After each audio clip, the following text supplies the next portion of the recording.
นะโมตัสสะภะคะวะโตอะระหะโตสัมมาสัมพุทธัสสะนะโมตัสสะภะคะวะโตอะระหะโตสัมมาสัมพุทธัสสะสัมมาสัม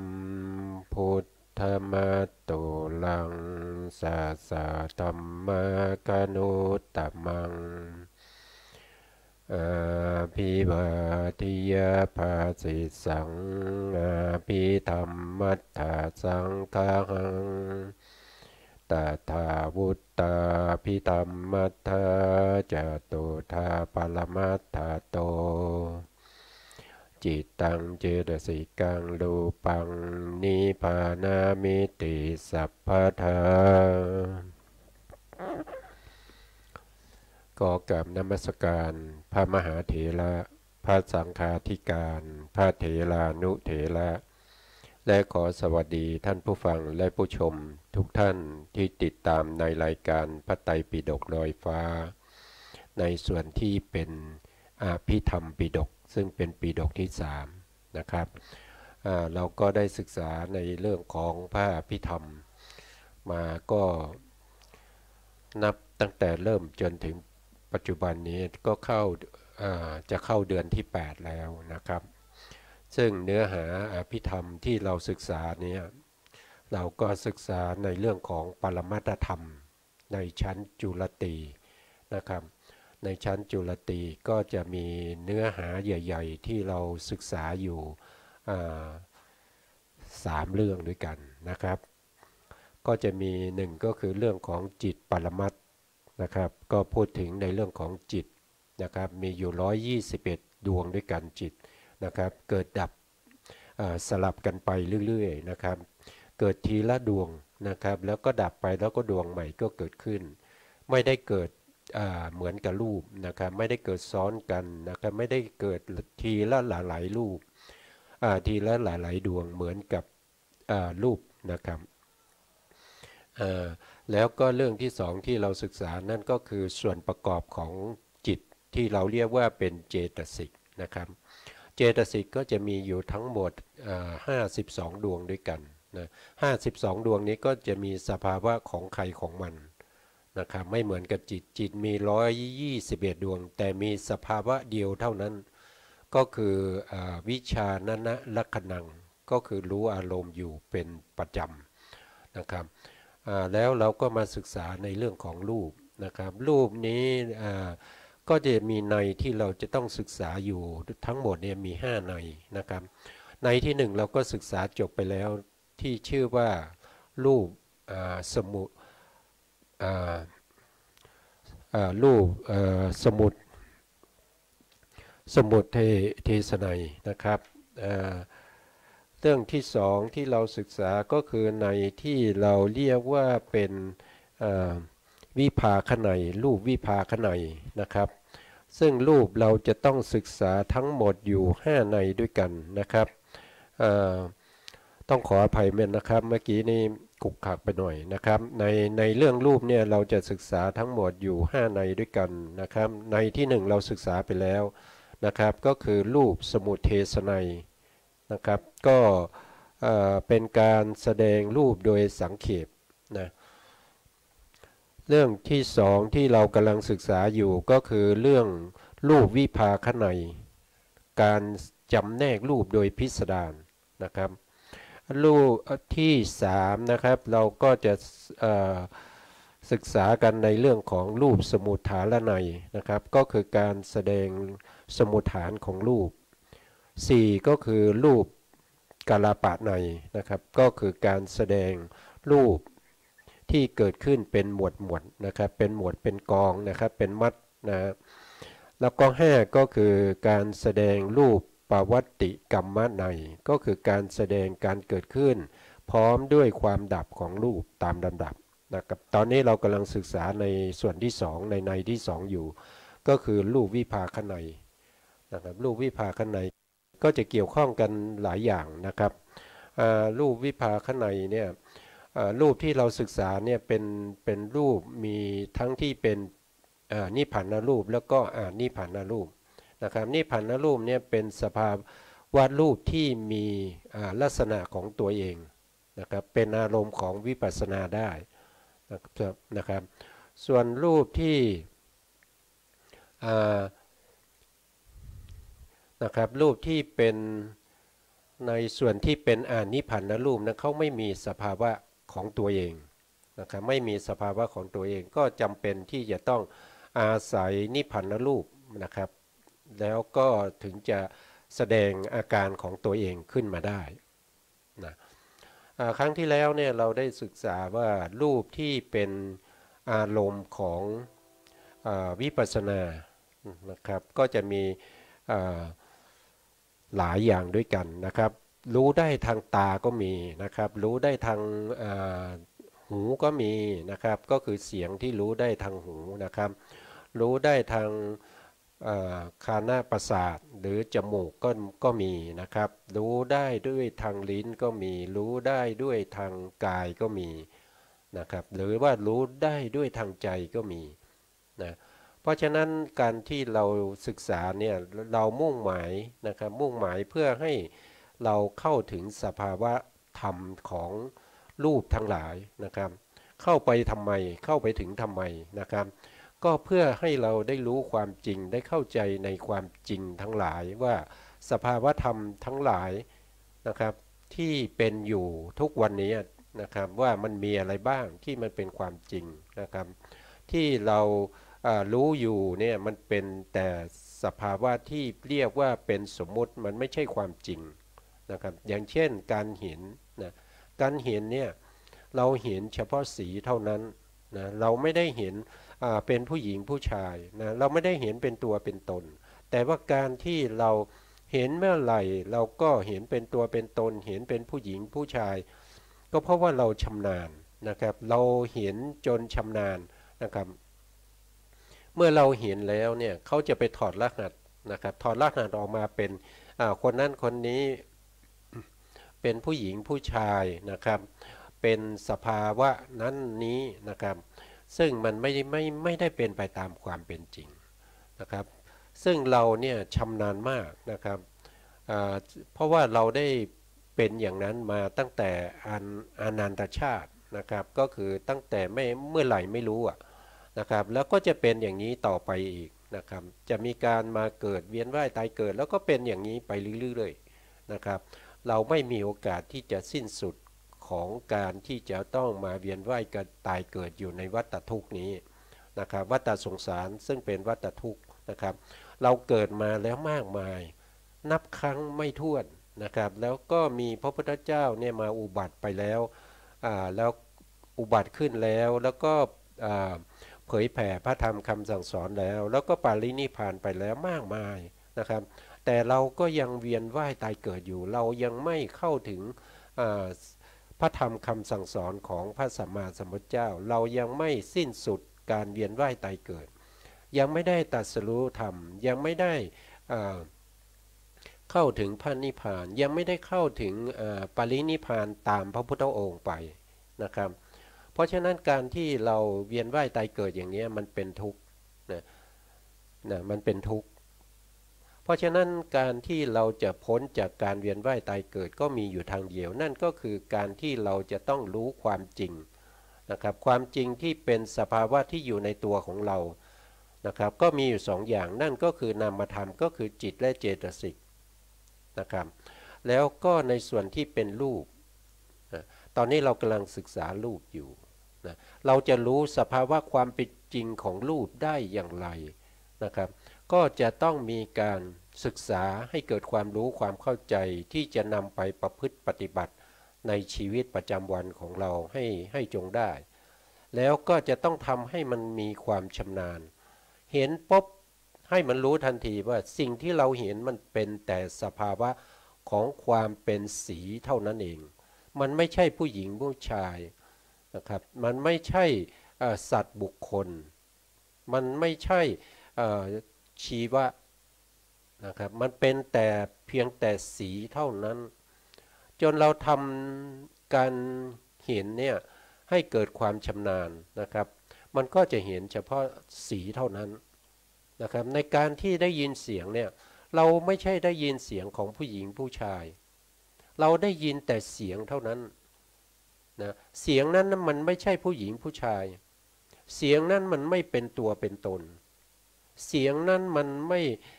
ม่ใช่สิ่งที่เป็นเอ่อเป็นเข้าของนะครับไม่ใช่เป็นสภาวะที่เรายึดถือเอาไว้ว่าบ้านเรือนภรรยานะครับลูกหลานนะครับการได้ยินเสียงก็เพียงแต่เสียงเท่านั้นแต่ที่เราได้ยินเสียงแล้วสามารถที่จะรู้ทันทีว่าคนนี้คือลูกเราหลานเราเนี่ยก็เพราะว่าเราชำนาญนะครับเพราะว่าเราได้ยินปุ๊บมันจะลงสู่คลองใจไปถอดรหัสขึ้นมาว่าเป็นลูกเป็นหลานนะครับแต่ตัวที่เราได้ยินจริงๆมันเพียงแต่เป็นเสียงเท่านั้นเองมันไม่ใช่ลูกไม่ใช่หลานนะครับถ้าเราทำอย่างปฏิบัติให้เกิดความชำนาญให้เห็นก็เห็นแต่สีได้ยินเสียงก็ได้ยินแต่เสียงเท่านั้นเองได้กลิ่นก็เพียงแต่เป็นกลิ่นไม่ใช่กลิ่นหอมกลิ่นเหม็นนะครับไม่ใช่กลิ่นที่เราชอบหรือไม่ชอบนะให้รู้แต่เฉพาะกลิ่นเท่านั้นถ้าเราได้ลิ้มรสก็ให้รู้เฉพาะว่ามันเป็นรสเท่านั้นมันไม่ใช่รสหวานรสขมรสเฝื่อนรสเปรี้ยวมันเป็นแต่รสเท่านั้นถ้าเราถูกต้องสัมผัสก็ให้รู้ว่าสิ่งที่ถูกต้องสัมผัสนั้นเป็นแต่ความแข็งความอ่อนความเย็นความร้อนความหย่อนความตึงนะครับซึ่งถ้าเรารู้อย่างนั้นได้นะเราก็สามารถที่จะเข้าถึงสัจธรรมความเป็นจริงได้สิ่งพวกนี้เป็นสิ่งที่เราสามารถที่จะฝึกได้เราสามารถที่จะทำให้มันเกิดขึ้นได้แล้วบุคคลที่ทำให้เกิดขึ้นก็มีเป็นตัวอย่างนะครับให้เรารู้ให้เราเห็นกันมากมายนะครับไม่ว่าจะเป็นในส่วนที่เป็นผู้ที่ตรัสรู้นะครับแล้วก็ปรินิพพานไปแล้วนะครับก็มีมากมายนะครับซึ่งพวกเราก็ยังอยู่นะครับพวกเราก็ยังอยู่ในสภาวะของความเป็นตัวตนบุคคลอยู่นะเพราะฉะนั้นเราก็ต้องมาศึกษานะครับว่าสิ่งไหนที่จะทำให้เราเนี่ยรู้ความเป็นจริงรู้สภาวะความจริงนะครับที่เป็นอยู่ในร่างกายของเรานะครับก็พระพุทธองค์ก็แนะนำวิธีการนะครับพระพุทธองค์ทรงแสดงไว้มีทางนั้นเป็นทางสายเอกแล้วก็มีอยู่ทางเดียวเท่านั้นนะครับที่จะทำให้สัตว์ทั้งหลายนะครับบริสุทธิ์นะครับปราศจากนิวรณ์ทั้งหลายนะครับนั่นก็คือการเห็นสภาวะความเป็นจริงโดยวิธีการปฏิบัติเนี่ยก็จะปฏิบัติในเรื่องของวิปัสสนานะครับเริ่มต้นจากอะไรเริ่มต้นจากสติปัฏฐาน4นะตอนนี้เรากำลังศึกษาในส่วนที่ว่าเป็นผลของการปฏิบัตินะครับในส่วนแรกเนี่ยเราศึกษาไปแล้วอันนั้นก็คือที่เราเรียกว่าเป็นวิปัสสนาภูมิก็คือเป็นอารมณ์ของอะไรก็คือเป็นอารมณ์ของสติเป็นอารมณ์ของสติปัฏฐานก็จะมีรูปใช่ไหมครับรูปประขันรูปประขันนะครับหรือว่าขันธ์ห้ารูปประขันเวทนาขันธ์สัญญาขันธ์สังขารขันธ์วิญญาณขันธ์นะครับขันธ์ห้าอายตนะ12ธาตุ18อินทรีย์22สัจจะ4นะครับแล้วก็โพธิปักขิยธรรมเท่าทีครับก็คือปฏิจจสมุปบาทองค์12นะอันนี้ก็จะเป็นเขาเรียกว่าเป็นวิปัสสนาภูมิก็คือเป็นอารมณ์ของวิปัสสนาเสร็จแล้วเราก็มาดูในส่วนที่เป็นวิปัสสนาธรรมนะ วิปัสสนาธรรมก็คืออะไรก็คือผลของการปฏิบัตินะครับก็มีตั้งแต่อันที่หนึ่งเนี่ยก็จะเรียกว่าวิสุทธิเจ็ดนะครับจากวิสุทธิเจ็ดแล้วเราก็มาศึกษาในส่วนที่เป็นที่เราเรียกว่าเป็นวิปัสสนานะครับวิปัสสนาญาณนะนะครับในวิสุทธิเจ็ดนะครับแล้วก็มีในส่วนที่เป็นลักษณะสามนะครับแล้วก็อนุปัสสนาสามวิปัสสนาญาณสิบวิโมกข์สามวิโมกขมุขสามนะครับตอนนี้เรากำลังอยู่ในส่วนที่เป็นวิปัสสนาญาณนะต่อจากครั้งที่แล้วนะครับวิปัสสนาญาณเนี่ยก็จะเริ่มตั้งแต่สัมมาสนญาณนะครับสัมมาสนญาณสัมมาสนญาณสัมมาสนญาณถ้าเราว่าโดยวิปัสสนาญาณโสรสญาณก็คือญาณ16แล้วก็จะอยู่ในญาณที่3นะครับญาณที่1กับญาณที่2ทำไมไม่จัดว่าเป็นวิปัสสนาญาณทำไมเอาญาณที่3ซึ่งเป็นสัมมาสนญาณนี้มาเป็นวิปัสสนาญาณที่1นะครับก็เพราะว่านะครับญาณที่1กับญาณที่2เนี่ย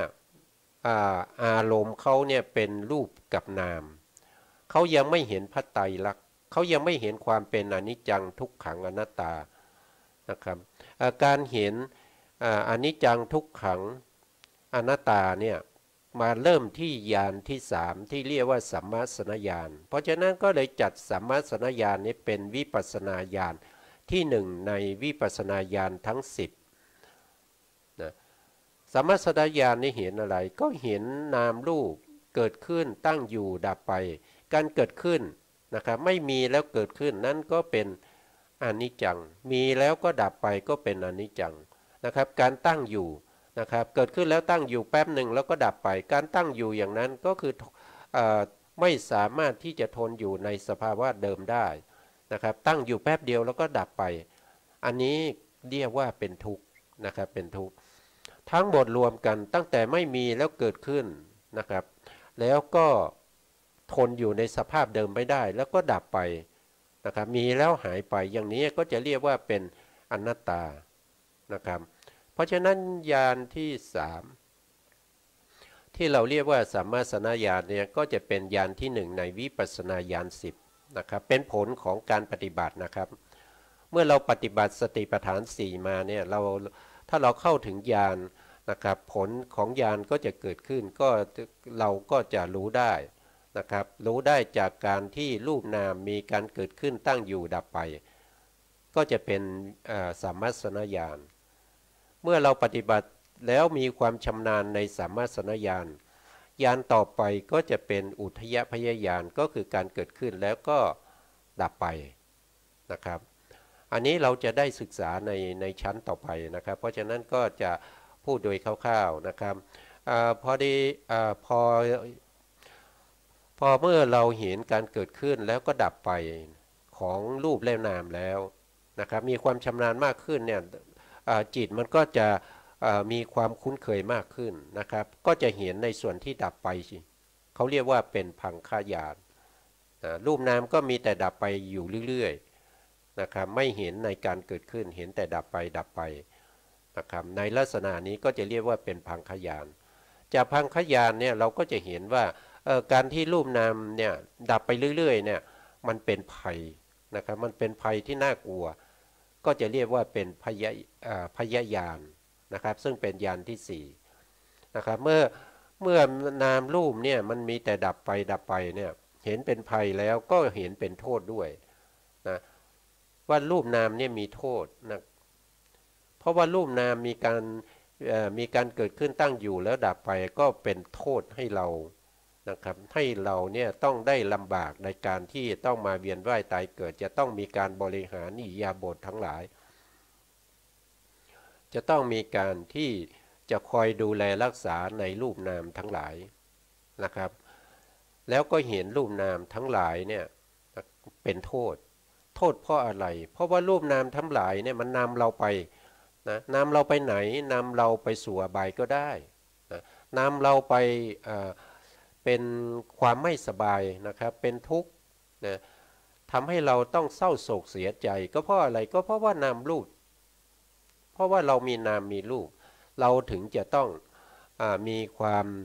เศร้าโศกเสียใจนะประสบกับอารมณ์ที่ไม่ดีก็ไม่สบายใจนะพัดพลาดจากของที่รักของเจริญใจก็เป็นทุกข์อีกนะปรารถนาสิ่งใดไม่ได้สิ่งนั้นก็เป็นทุกข์อีกนะเพราะฉะนั้นสิ่งพวกนี้เป็นโทษนะเป็นภัยเป็นโทษนะเมื่อเห็นเป็นภัยเป็นโทษก็จะหาทางออกนะครับเกิดความเบื่อหน่ายก็เรียกว่านิพพิทายานนะครับแล้วก็หาทางออกก็จะเรียกว่าเป็นมูลจิตุกรรมตายานนะต่อไปการพิจารณาพระไตรลักษณ์ของรูปนามอย่างกว้างขวางก็จะเรียกว่าเป็นปฏิสังขารญาณนะครับก็จะไปเรื่อยๆอย่างนี้นะครับเมื่อปฏิสังขารญาณเกิดขึ้นพิจารณารูปนามอย่างกว้างขวางหาทางออกไม่ได้นะครับก็เลยมีการวางเฉยในรูปนามก็จะเรียกว่าเป็นสังขารูปเปกขายานนะครับพอถึงสังขารูปเปกขายานเนี่ยถ้าบุคคลที่ย่อหย่อนในการปฏิบัติก็กลับไปสู่ความเป็นปุถุชนได้ไม่ต้องขึ้นในญาณที่เรียกว่าอนุโลมญาณแต่บางคนเนี่ยท่านมีใจเดียวนะครับก็สามารถที่จะเข้าสู่อนุโลมได้เขาเรียกว่าอนุโลมญาณเมื่อเข้าสู่อนุโลมญาณแล้วบุคคลนั้นจะมุ่งหน้าสู่ความเป็นพระอริยะต่อไปนะครับจะกลับมาเป็นปุถุชนไม่ได้แล้วเพราะว่าอนุโลมญาณเนี่ยมุ่งหน้าสู่ความเป็นพระอริยะอย่างเดียวนะครับก็จะมีลักษณะอย่างนี้ก็จะเรียกว่าเป็นวิปัสสนาญาณ10นะในส่วนที่เป็น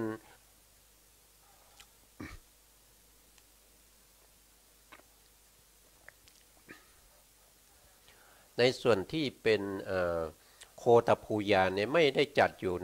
ในวิปัสสนาญาณ10เพราะว่าโคตภูญาณเนี่ยไม่มีพระไตรลักษณ์นี้เป็นอารมณ์นะครับโคตภูญาณนี่มีพระนิพพานเป็นอารมณ์แต่เป็นพระนิพพานที่ยังห่างไกลนะครับยังเห็นไกลยังไม่สามารถที่จะประหารกิเลสได้ก็จึงไม่ได้จัดเป็นวิปัสสนาญาณนะครับต่อไปก็จะเป็นมรรคญาณจากโคตภูก็เป็นมรรคญาณ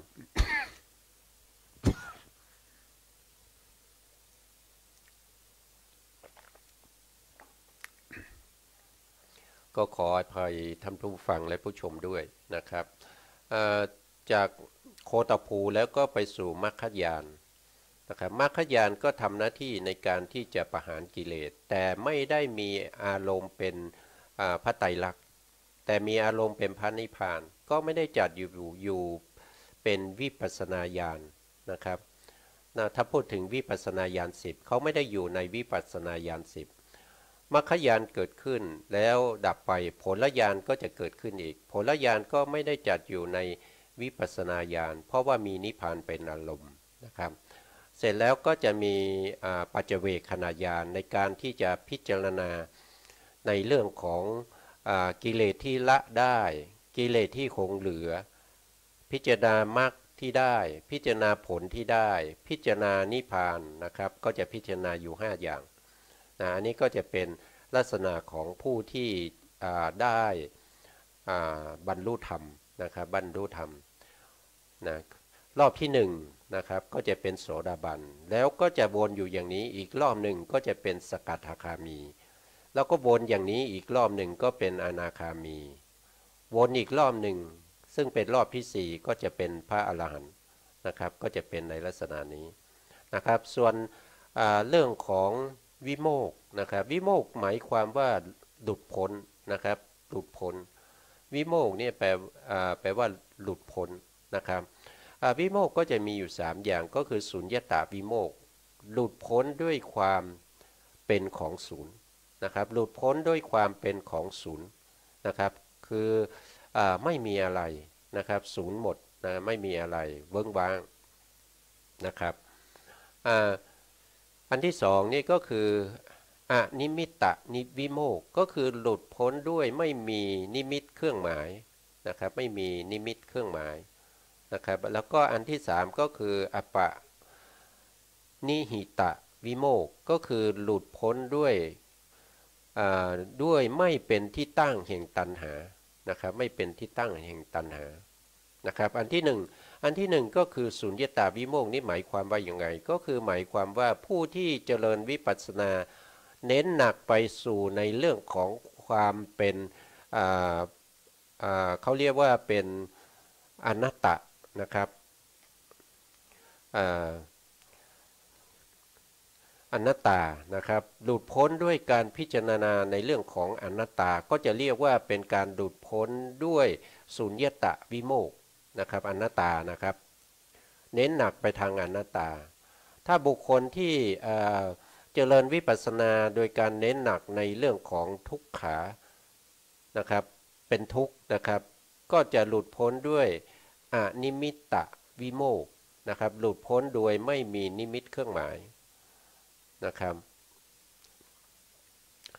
แต่ถ้าบุคคลที่หลุดพ้นด้วยเป็นเป็นทุกข์นะครับเป็นทุกข์ก็จะหลุดพ้นด้วยไม่เป็นที่ตั้งแห่งการตัณหานั่นเองนะครับอันนี้ก็จะมีอยู่สามนะครับและต่อไปก็คือวิโมกขมุขวิโมกขมุขก็คือคำว่าขมุขเนี่ยแปลว่าประตูนะครับวิโมกข์แปลว่าหลุดพ้น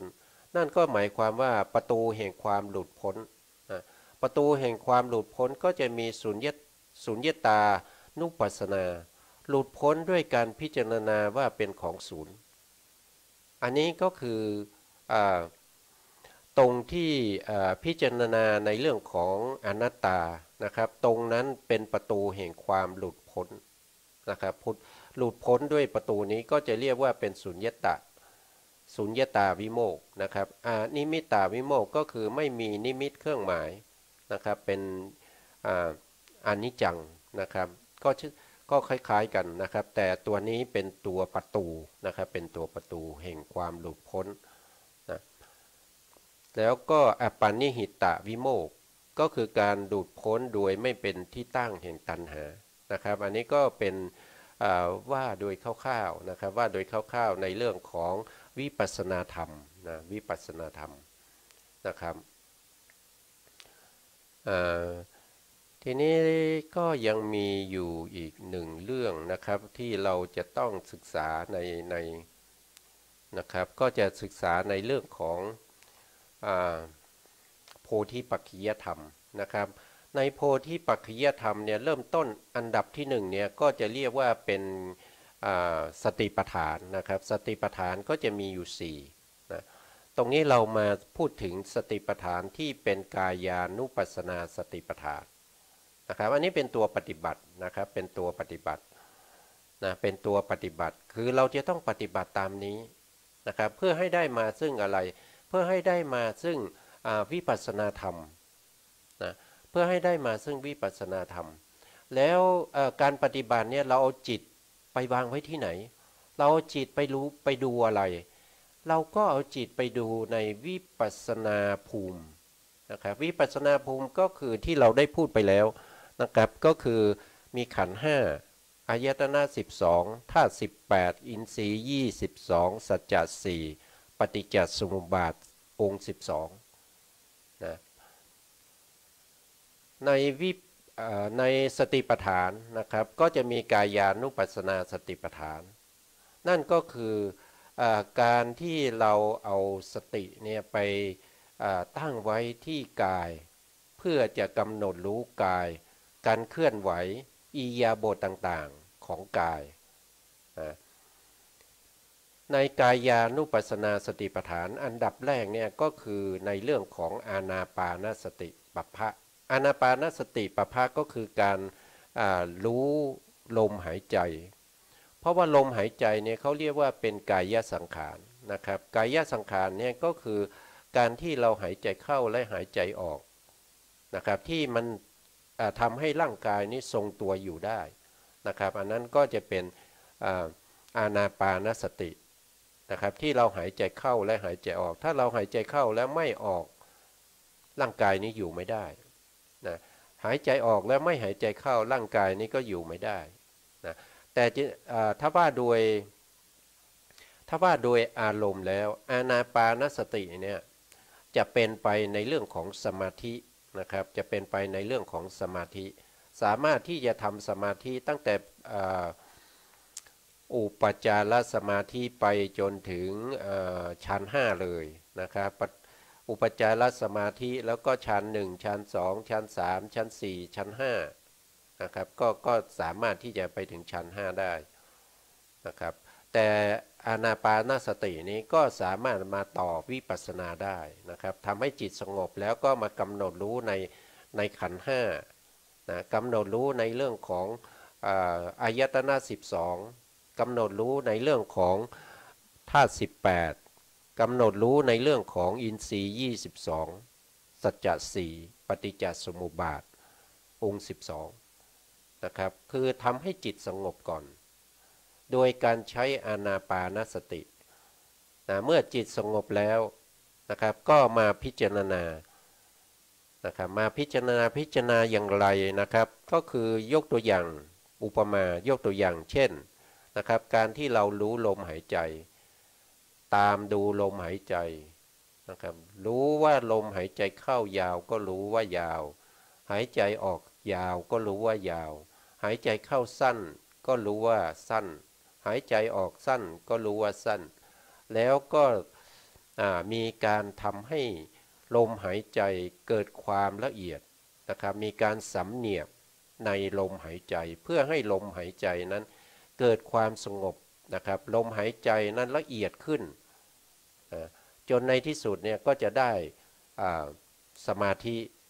ที่เป็นอุปจารสมาธินิวรณ์ทั้งหลายก็จะสงบนิวรณ์ทั้งหลายสงบแล้วนะครับก็มาพิจารณาว่าลมหายใจที่เราหายใจเข้าไปที่กระทบกับโพรงจมูกหรือว่าปลายจมูกหรือว่าบนริมฝีปากลมหายใจที่กระทบนั้นเป็นอะไรเป็นรูปนะครับเป็นรูปที่ตรงที่กระทบได้เนี่ยเรารู้สึกได้นะตรงนั้นอ่ะมันจะมีความรู้สึกถึงความตึงของผิวหนังนะครับ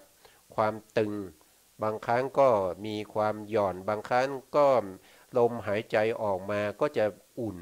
ลมหายใจเข้าไปก็จะเย็นนะครับตัวที่เป็นลมเนี่ยเป็นรูปขันธ์นะครับเป็นรูปขันธ์แล้วก็กระทบกับริมฝีปากนะครับเมื่อเขากระทบกันแล้วนะครับ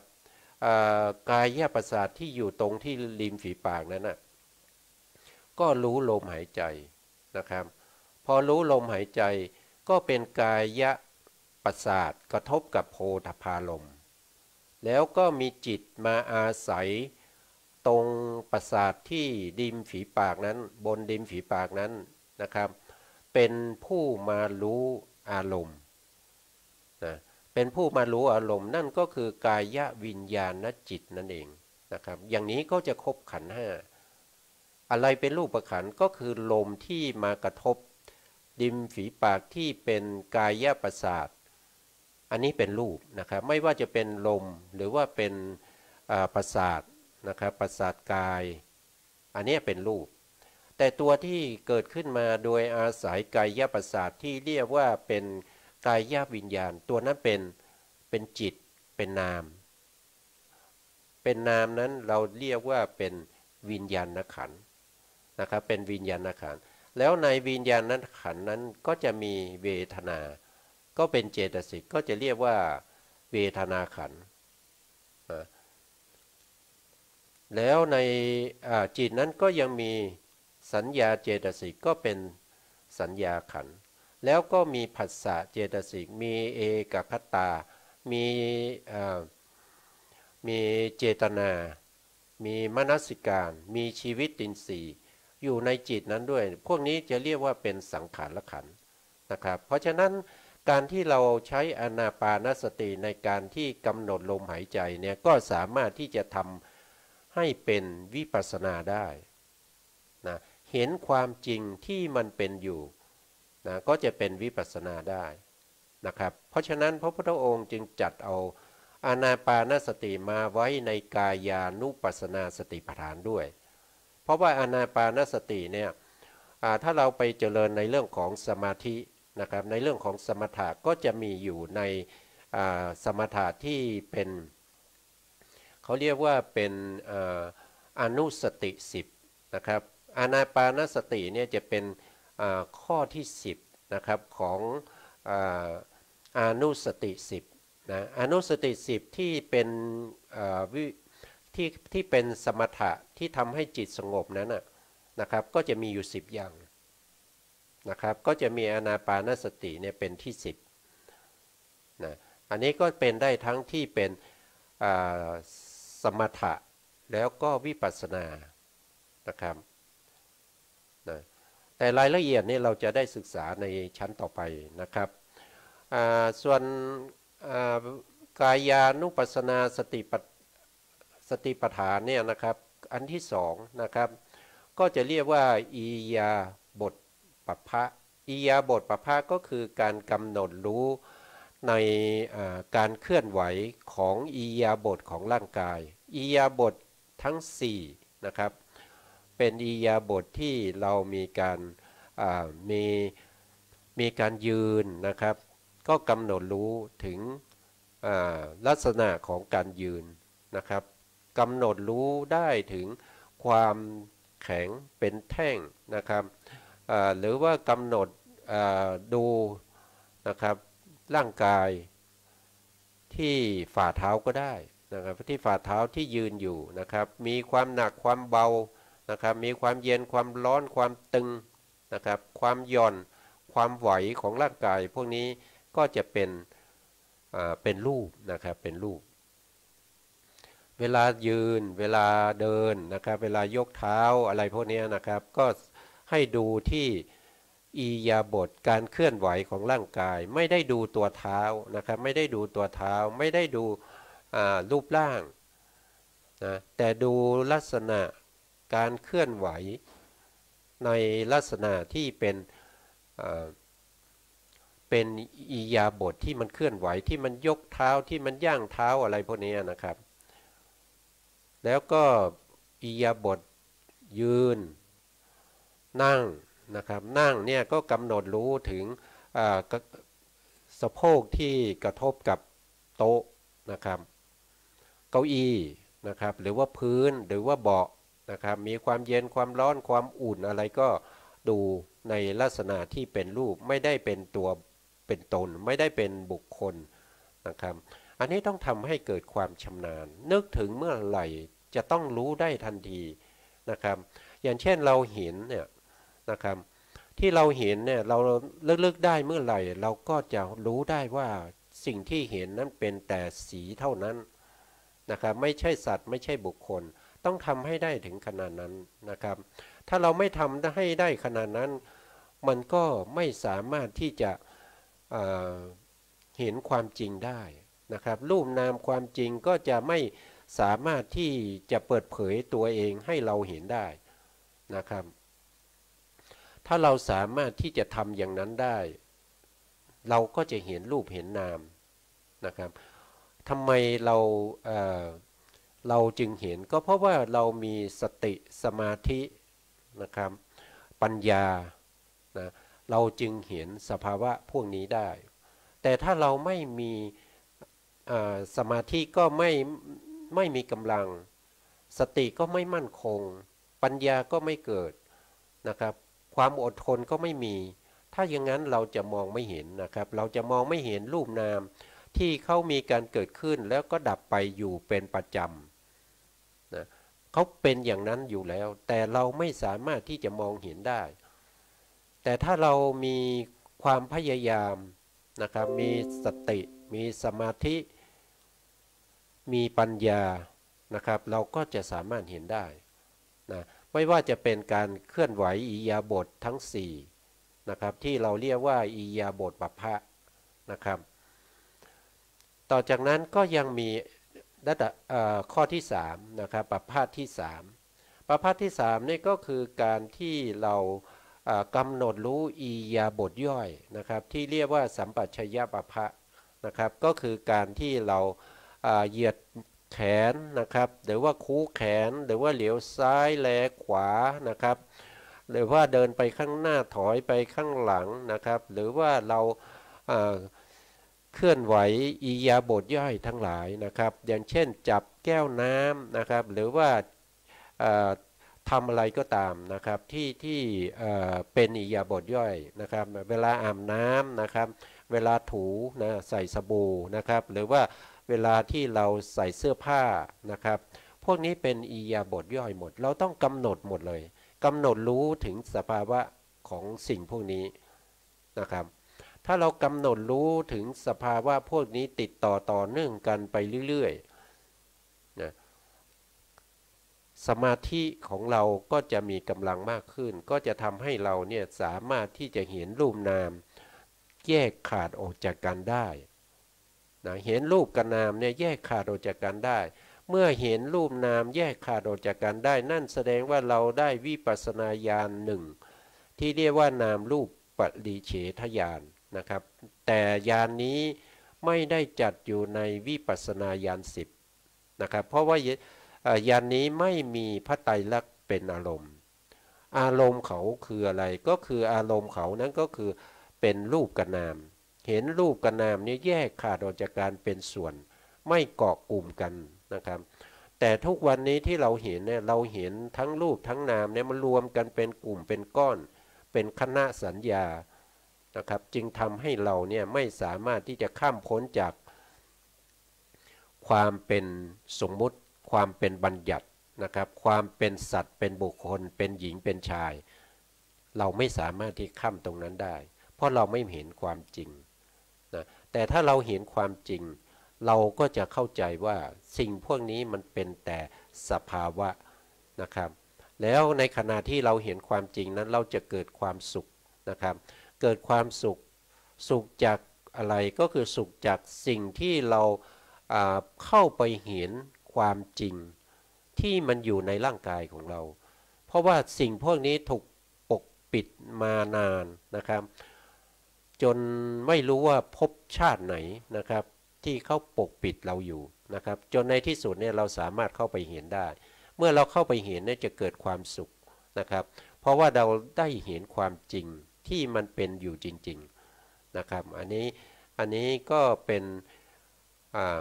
สภาวธรรมนะครับสัมปชัญญะนี่คือการกำหนดอิริยาบถย่อยทุกอย่างนะครับไม่ว่าจะเปิดประตูก็ต้องกำหนดนะครับไม่ว่าเราจะเอื้อมมือไปจับอะไรนะครับอย่างเช่นเราเอื้อมมือไปเราก็รู้ถึงสภาวะของมือที่เราเคลื่อนไปนะครับดูที่อาการของการเคลื่อนไปนะครับเมื่อไปแตะก็ต้องดูที่อาการของการแตะอย่างเช่นเปิดประตูไปแตะลูกบิดเวลาแตะก็ต้องรู้ว่ามันเย็นมันร้อนมันอุ่นนะครับเมื่อแตะแล้วเนี่ยเวลาบิดหรือว่าเวลาหมุนลูดบิดเนี่ยเราก็ต้องรู้นะครับเราก็ต้องรู้ว่ากำหนดว่าอ่ากำหนดว่าถ้ามือมันตึงก็กำหนดถึงตึงหนอนะครับอย่างนี้เป็นต้นนะครับเพื่อให้เราเนี่ยเก็บสะสมเรื่องของคณิกะสมาธิที่รู้ในเรื่องของการเคลื่อนไหวอิริยาบถทั้งหลายเนี่ยให้มันสืบต่อเนื่องกันไปคณิกะที่มันคณิกะสมาธิที่มันสืบเนื่องต่อกันไปเรื่อยๆเนี่ยมันจะเริ่มมีกำลังถ้าเราทำติดต่อเนื่องแต่ถ้าเราไม่ต่อเนื่องกันคณิกะสมาธินี้จะไม่มีกำลังรูปนามที่เกิดดับอยู่แล้ว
ทำให้เห็นสภาวะความเป็นจริงอย่างเช่นผมเนี่ยถ้าเราไม่มีการบำรุงรักษาผมนะครับเราไม่ได้สระผมเลยเราไม่ได้อ่าดูแลทาครีมบำรุงหรือว่าอะไรพวกนี้นะครับเราก็จะเห็นว่าผมเราเนี่ยมันจะแข็งกระด้างนะครับแล้วก็ดูแล้วก็สกปรกนะครับสกปรกเพราะเราไม่ได้อ่าสระผมนะครับนะมันก็จะทำให้เห็นสภาวะของความสกปรกเหล่านั้นนะความสกปรกเหล่านั้นเนี่ยที่เราเห็นเนี่ยมันก็จะทำให้เราจิตเราเนี่ยสงบนะครับจิตเราสงบนะจิตเราสงบเนี่ยก็เกิดเป็นสมาธิได้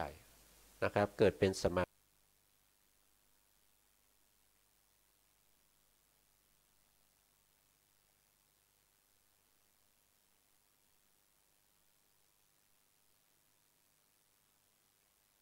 จะให้ผมให้พิจารณาในเรื่องของผมนะครับผมขนเล็บฟันหนังพวกนี้นะครับให้พิจารณาถึงความสกปรกที่อยู่ในร่างกายของเรานะอันนี้ก็คือถ้าว่าไปบางท่านอาจจะว่าปฏิกูลมนสิการเนี่ยนะครับก็คือเป็นซากศพของคนที่เป็นอยู่นะครับคนที่เป็นอยู่ก็คือซากศพที่เป็นปฏิกูลนะครับคืออวัยวะทั้งหลายที่อยู่ในร่างกายของเราเนี่ยมันเป็นปฏิกูลอันนี้ก็จะเป็นอารมณ์ของสมถะทำให้จิตสงบนะครับแล้วก็จิตสงบแล้วก็เอาไปใช้อะไรก็เอาไปใช้ในการที่จะพิจารณาในเรื่องของรูปกับนามนะครับเมื่อจิตสงบรูปนามก็จะปรากฏสมาธิที่มีกำลังก็จะเข้าไปเห็นรูปนามได้นะเห็นรูปนามแยกขาดออกจากกันได้นะอันนี้ก็เป็นสมาธินะครับต่อไปก็คือธาตุมนสิการปภะธาตุมนสิการปภะก็คือการกำหนดธาตุสี่นั่นเองนะธาตุสี่ก็คืออะไรก็คือธาตุดินนะครับธาตุดินธาตุน้ำธาตุไฟแล้วก็ธาตุลมนะการกำหนดก็ได้พูดอยู่บ่อยๆนะครับถ้าเป็นธาตุที่เป็นธาตุดินนะก็คือความแข็งความอ่อนต้องกำหนดรู้ถึงความแข็งความอ่อนของธาตุนะครับของธาตุดินนะที่เรารู้ได้ยังไงก็เพราะว่าในขณะที่เรากระทบเนี่ยเราจะต้องมันจะเกิดอยู่แล้วนะเพียงแต่ว่าเราเข้าไปดูมันหรือเปล่าเข้าไปดูแบบเขาเรียกว่าเป็นปัจจักการเห็นโดยการปัจจักแจ้งนะครับไม่ใช่นึกเอานะครับไม่ใช่นึกเอานะครับการกระทบเมื่อไหร่นะครับตรงไหนเราก็ส่งจิตไปตรงนั้นแล้วก็กำหนดรู้ถึงความแข็งความอ่อนของธาตุดินนะครับถ้าเป็นความเย็นความร้อนก็กำหนดรู้ในเรื่องของธาตุไฟถ้าเป็นความหย่อนความตึงก็ก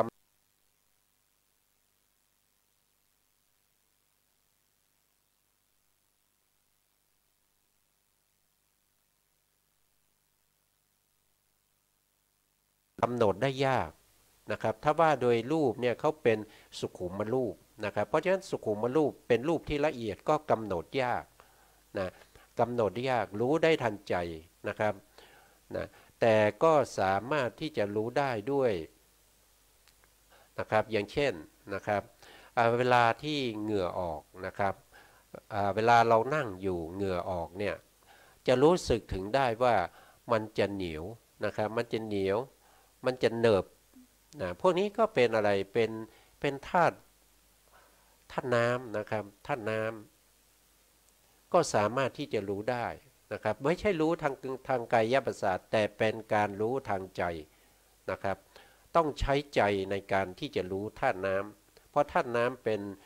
รูปที่เป็นสุขุมรูปนะครับก็ต้องรู้ได้ทางใจเท่านั้นเองนะต่อมาก็จะเป็นนวสิวทิกะปะพะอันนี้ก็คือเป็นการพิจารณาในเรื่องของซากศพนะครับจะมีอยู่9อย่างด้วยกันนะครับมีอยู่9อย่างก็จะมี1ก็คือศพที่เพิ่งตายได้1 วันนะครับ1 วัน นะครับ2 วัน3 วันอะไรพวกนี้นะครับแล้วก็พิจารณาถึงศพที่ขึ้นอืดนะครับมีพองนะครับพองขึ้นมีน้ำเหลืองไหลมีแมลงวันตอมนะครับมีหนอนพวกนี้นะครับแล้วก็พิจารณาถึงว่าเป็นร่างกระดูกที่มีเนื้อติดอยู่มีเลือดติดอยู่มีเส้นเอ็นรัดอยู่นะครับต่อไปก็พิจารณากระดูกที่ไม่มีเนื้อแต่มีเอ็นมีเลือดติดอยู่ด้วยนะต่อไปก็พิจารณาถึงกองกระดูกที่เลือดไม่มีนะครับเส้นเอ็นยังรัดอยู่นะต่อไปก็พิจารณาถึงซากศพกระดูกที่กระจัดกระจายนะครับไม่เส้นเอ็นก็ไม่มีแล้วนะกระจัดกระจายไปต่างที่ตายเป็นกระดูกที่ผ่านมาปี2 ปีอย่างนี้นะครับแล้วก็พิจารณาถึงกระดูกที่ผุก่อนนะครับก็จะเป็นเรื่องของการพิจารณาซากศพนะครับอันนี้ก็เป็นซากศพของคนตายนะครับแต่ถ้าเป็นปฏิกูลนี้ก็คือพิจารณาซากศพคนเป็นก็คือในตัวเรานะครับการพิจารณาในส่วนที่เป็นซากศพคนตายเนี่ยนะครับในการพิจารณาโดยความเป็นวิปัสสนานี้ต้องน้อมมาสู่ตัวนะครับก็คือหมายความว่าเราก็จะต้องเป็นอย่างนั้นนะครับตอนนี้เราไม่เป็นนะครับแต่ว่าในอนาคตเนี่ยเราก็จะต้องเป็นอย่างนั้นต้องน้อมมาอย่างนั้นนะครับแล้วก็นำมาสู่ความเป็นรูปเป็นนามนะครับจนในที่สุดเนี่ยก็สามารถที่จะเห็นรูปเห็นนามได้นะครับอันนี้ก็เป็นเรื่องของการที่เป็นการปฏิบัตินะครับเป็นการปฏิบัติเป็นการที่เราจะต้องทำนะครับนะครับเป็นการที่เราจะต้องทำเพื่อให้เห็นรูปเห็นนามให้เห็นรูปเห็นนามแยกขาดออกจากกันนะครับเห็นรูปเห็นนามที่เป็นส่วนๆนะครับแล้วก็เห็นปัจจัยให้เกิดรูปเกิดนามนะว่าอะไรเป็นตัวที่ทำให้เกิดรูปนามนะครับแล้วก็เข้าไปเห็นในส่วนที่เป็นรูปนามที่เกิดขึ้นตั้งอยู่ระดับไปนะครับแล้วก็ไปกำจัดเสียซึ่งเขาเรียกว่าเป็นวิปัสสนูปกิเลสที่ได้นำเสนอไปเมื่อครั้งก่อนนะครับกำจัดวิปัสสนูปกิเลสให้เข้าถึงภาลวะอุทยพยญาณนะครับแล้วเข้าไปเห็นในส่วนที่เป็นรูปนามมีแต่ดับไปสิ้นไปสลายไปพังไปจนเข้าถึงพังขญาณนะเมื่อเห็นรูปนามเนี่ยมีแต่ดับไปสิ้นไปมากๆผลที่เราได้นั่นก็คือเห็นรูปนามเป็นภัยนะครับเห็นรูปนามเนี่ยเป็นภัยนะแล้วก็เห็นรูปนามเป็นภัยไปเรื่อยๆจนในที่สุดเนี่ยก็เห็นเป็นโทษนะเห็นเป็นโทษแล้วก็เกิดความเบื่อหน่ายเมื่อเกิดความเบื่อหน่ายก็หาทางออกนะครับเมื่อพิจารณาทางออกแล้วไม่สามารถจะมีทางไหนที่จะเป็นทางออกนะครับก็จะต้องมีการวางเฉย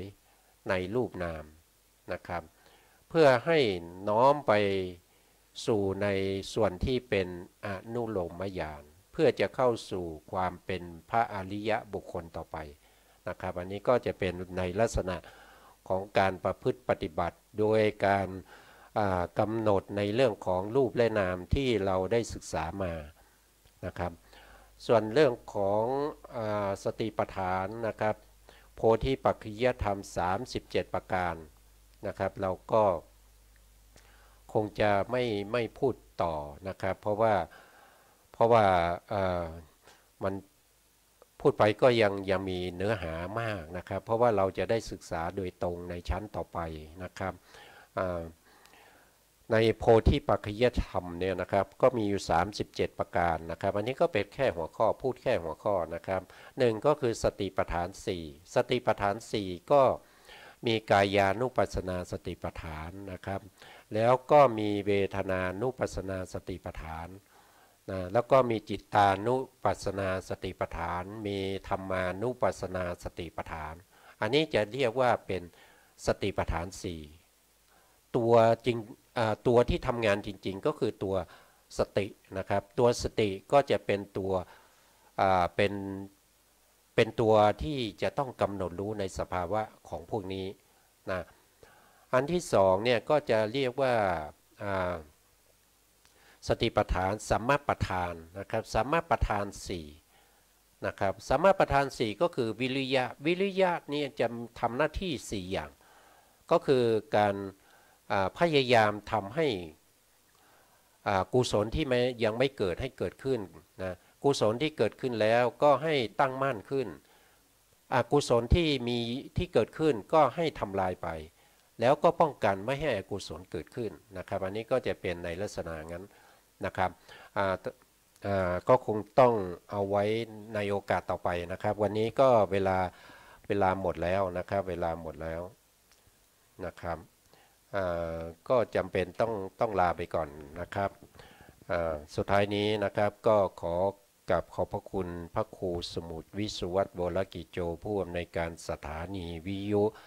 ขึ้นเพื่อการศึกษาพระพุทธศาสนาและวัฒนธรรม FM 104.5 เมกะเฮิรตซ์วัดฝายหินนะตำบลสุเทพอำเภอเมืองจังหวัดเชียงใหม่นะครับแล้วก็ขอบคุณท่านผู้ฟังและผู้ชมทุกท่านที่ติดตามในรายการพระไตรปิฎกลอยฟ้าในเนื้อหาปิฎกที่3คือพระอภิธรรมปิฎกขอให้ท่านผู้ฟังและผู้ชมจงมีแต่ความสุขความเจริญทุกท่านทุกคนนะครับสวัสดีครับ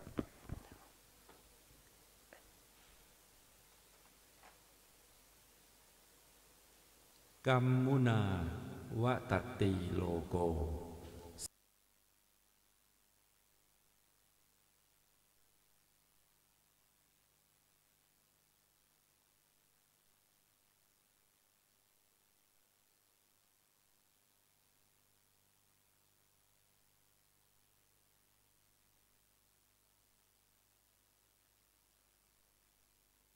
เกลื่อนกลนมรรคผลไม่พ้นสมัย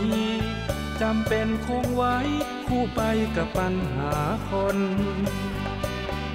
พระธรรมคำสอนของพระพุทธองค์ถูกตามประสงค์แน่แท้มีเหตุมีผลโลกนี้นับวันฟาดฟันวุ่นวายพิกลพระธรรมปลอบโยนเวียนวนขัดเกลาภายในสัพพะพันยูผู้รู้จนสิ้น